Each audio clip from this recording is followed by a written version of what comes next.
My name is Emily, and at 26, I'm a driven career woman. Currently, I share a home with my husband, John. Lately, I've been contemplating starting a family soon, but John believes we should first focus on building a house and settling down before considering children. Therefore, we're diligently saving money for our future home. Despite my desire to start a family promptly, John remains adamant about his stance. Whenever I broach the topic of children, he reiterates the need to establish our home first. It's disheartening how he disregards my perspective. I resign myself to the idea that I must work harder to contribute to our savings. John and I have been married for a year now, and I've noticed a pattern in our relationship. He rarely considers my opinions, a trait that persisted from our dating days.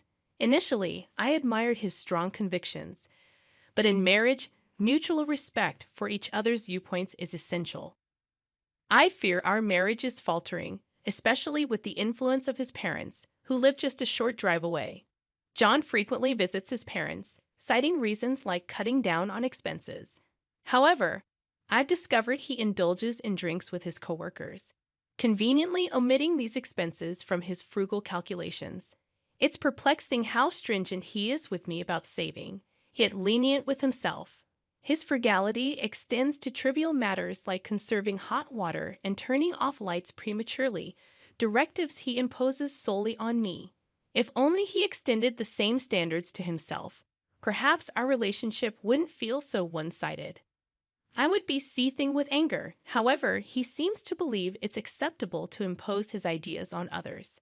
Every week, when we visit his parents' house, a new problem surfaces. Hasn't it been a year since you got married? We want some good news soon. Well, we'll be able to see our grandchild, exclaims both my in-laws, putting immense pressure on me. Glancing at John, sitting beside me, I can tell he's glaring disapprovingly. It's evident he wants to say, don't say unnecessary things. While I share the desire for a child, John insists on building our own home first. It's entirely inappropriate for my in-laws to pressure me to have a child in this situation. Rather than advising John, who doesn't listen to my words at all regarding having children, my in-laws persist in pressuring me. Despite wanting to speak up, I'm silenced by their constant pressure for a grandchild. After the meal, John announces, I'm going out for a smoke. You know, Emily, it seems like you're working, but if you want to be a housewife, you should quit your job and work hard to be a good wife. Maybe that's why John isn't paying attention to you. It feels as though I'm being told I can't have children because I'm working. Despite my strong desire for children, John is the one not thinking about having them anytime soon.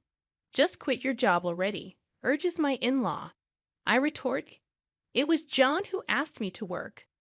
Why don't you talk to John first before constantly lecturing me? Expressing my anger, I continue. When it comes to having children, I want them too. But it's John who stubbornly refuses to listen to me until we have our own home. Instead of nagging at me, why don't you make sure you tell your son the truth? My words leave my in-laws in a state of shock. I excused myself with a simple apology and left the table, making my way towards the entrance. The anger within me extended to John, who leisurely smoked by the entrance. Without saying a word, I climbed into the car, and he followed suit, casually remarking, Hey, are you leaving already? Knowing he would never disclose the truth to his parents, I grew weary of the various things my in-laws constantly told me. I declared that I wouldn't be visiting my in-laws' house anymore, and John widened his eyes in surprise. Why not? We can save on food expenses, right? You also want a home soon and children, don't you? He questioned. Fed up with the continuous impositions from both him and my in-laws, I snapped back. If it's about saving, I've told you many times that we would save more if you stopped going to drinking parties or smoking. Instead of driving to your parents' house just to save the cost of one meal, why don't you save in that way? Everyone needs a break. Expressing my frustration, I continued, You keep imposing things on me, like not using hot water and turning off the lights by 10 p.m. You think we can save money without sacrificing anything. If I have to go through all this trouble alone, then I don't need a home. I'm fed up with this. You never sacrifice anything yourself, but you're okay with imposing it on others. He seemed to downplay the situation, saying it's not a big deal. But I countered, no, it is a big deal. How much patience do you think I've had all this time? Moreover, I was infuriated by his pretense in front of his parents, making it appear as if I were the reason we couldn't have grandchildren. I'm tired of being the only one asked to have grandchildren. It's not me who doesn't want children, it's John. I've been saying it for a long time. I want children soon, so please stop being so angry. Seeing John struggle to deal with my unusual anger brought a slight sense of satisfaction, but it didn't resolve everything. Unsure of what to do next, I gazed out of the car window, ignoring John. A turning point for us came a month later when one of my relatives, my father's brother, passed away. With several pieces of land, a luxurious mansion, and a lavish lifestyle, my uncle's passing became a revelation for John. Impressive. I didn't know you had such a remarkable relative, he remarked a few days later. Upon receiving news about my uncle's inheritance, I decided to discuss the details with the lawyer in our apartment. Recognizing that it was a matter exclusively related to me and had no bearing on John, I politely asked him to leave the room, especially since he seemed uneasy about the concept of inheritance. I wanted to spare him any potential trouble that could arise if he got involved. After about 3 hours of listening to the lawyer explain the intricacies of the inheritance, I thanked him and asked him to leave. However, to my surprise, John, who had been at home earlier, was nowhere to be found. Assuming he had probably stepped out to avoid interrupting my conversation with the lawyer, I started preparing dinner. Little did I know, 3 months later, John approached me, expressing, "There's something I want to show you," and took me for a drive. Excitement welled up as we entered a residential area, but my confusion grew when the car parked in front of a certain house. John then pressed the intercom, and my in-laws emerged from inside. However, it was evident that this house was not their home. "You finally made it. When are you and Emily moving over here?" "We're thinking of moving in by the end of this month," announced my father-in-law. He continued, blaming me for being a selfish daughter-in-law and accused me of always shifting the responsibility for having children onto John. I shot a disapproving glare at John, bewildered as to why he brought me here when I had clearly stated I wouldn't visit my in-laws anymore. Searching for an explanation, I questioned him, and he simply shrugged, stating, "Don't get so angry. If we live together, we can bridge the gap between you and my mom. Besides, this will be our new home from now on, so you should cooperate on the children issue as well. Live together." His revelation left me in disbelief. I hadn't agreed to living with them, especially after explicitly stating that I wouldn't go to my in-laws' house anymore. The situation was further complicated by the nature of the house. As John disclosed, it's a two-family house. My plan was always for us to live with my parents eventually. "So, what's the problem with living in a two-family house now?" he asked. The question lingered in the air as I mulled over the situation. Living in a two-family house seemed to be a significant issue, especially when considering our savings. According to our financial situation, building such a splendid new house was seemingly impossible. I couldn't fathom how John managed it. "My dad and I chipped in the money, so our savings are empty, but it's fine, right?" John casually mentioned. His nonchalant attitude perplexed me. He continued, "I heard your uncle's inheritance was worth $690,000. So, if you use that money to repay us for the cost of the two-family house, it should be fine, huh?" I was taken aback. The idea that he believed my inheritance should be used to fund the house without my consent baffled me. Even if I were to inherit the money, how I used it should be my decision, not his.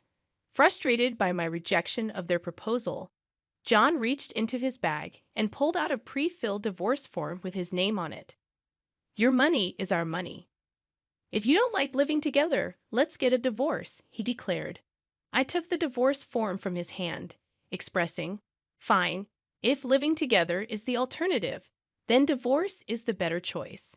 Firmly placing the divorce form into my bag, I turned my back on him and my in-laws, who looked stunned. Ignoring their reactions, I continued, "By the way, I renounced my uncle's inheritance.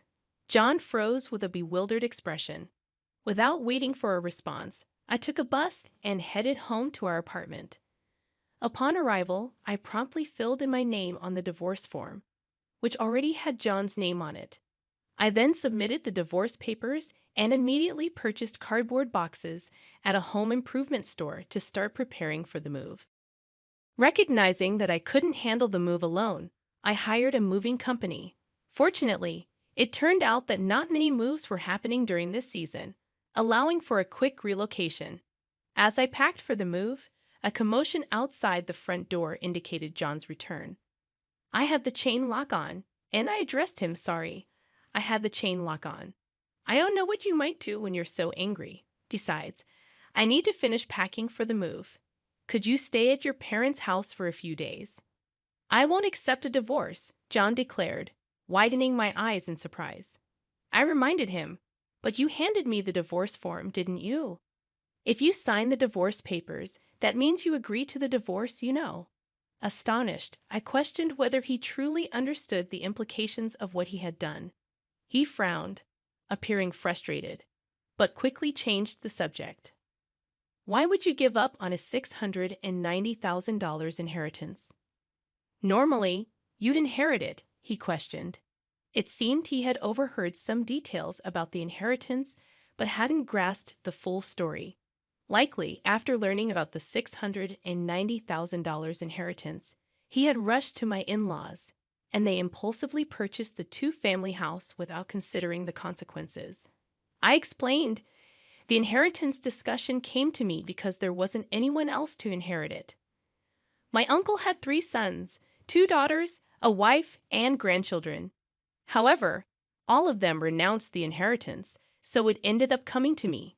My uncle did have $690,000, but he had to demolish his mansion, spend a lot on maintaining his land, and had plenty of debt. I realized that renouncing the inheritance was a better choice than inheriting it. John was in disbelief, exclaiming, "No way. So even if you had inherited $690,000, you're saying there wouldn't have been much money left? That's fraud." I explained that the lawyer and I had a proper discussion about it, but someone had eavesdropped and left before hearing the whole story. My words left him speechless, and perhaps he finally realized he was in the wrong. However, I asserted, "It's too late now. You betrayed my trust. We've already filed for a divorce, and you and I are no longer a couple. Why are you suddenly saying you don't want a divorce now? If you truly didn't want a divorce, you should have followed me right away when I returned, shouldn't you?" I reminded him of the consequences of his actions, emphasizing that his mother's opinion about the divorce didn't change the fact that he and his father had invested in the two-family house. His mother's lack of experience with work didn't allow her to fully appreciate the value of money. I sighed, realizing it wasn't my role to listen to his complaints about his parents. If we were still a married couple, I might have entertained the conversation. However, I reminded him, "You haven't submitted the divorce papers yet, have you?" He pleaded, "If you do it now, we can still be a couple. Please, let's live together in that two-family house." "I've already submitted the divorce papers, so it's pointless now," I replied. His expression slumped in front of the apartment door, appearing bewildered and lost. While I believed he brought this upon himself, I couldn't let him linger outside forever. Briefly considering sending him away, I realized I had no time to waste, so I continued with my preparations for the move. After a while, he was gone, and I proceeded with the move, informing my workplace about the divorce, especially since my boss had acted as our mediator. Feeling obligated to apologize for the divorce, I also shared the news with my coworkers who had been invited to our wedding during lunch break. Unexpectedly, he burst into my department in front of my coworkers, claiming, "It's absurd that you're talking about the divorce. I wish you hadn't mentioned it." He disclosed the situation in his department, assuming I had inherited an estate and suggested buying a two-family house. When faced with the choice between divorce or living together, I chose divorce. Consequently, he found himself being avoided by everyone. I even received sympathy from colleagues. Eventually, he quit his job. During this time, a male colleague confessed to me, saying, "I've actually liked you for a long time. I hope to build a home where we can communicate as a couple and work things out together."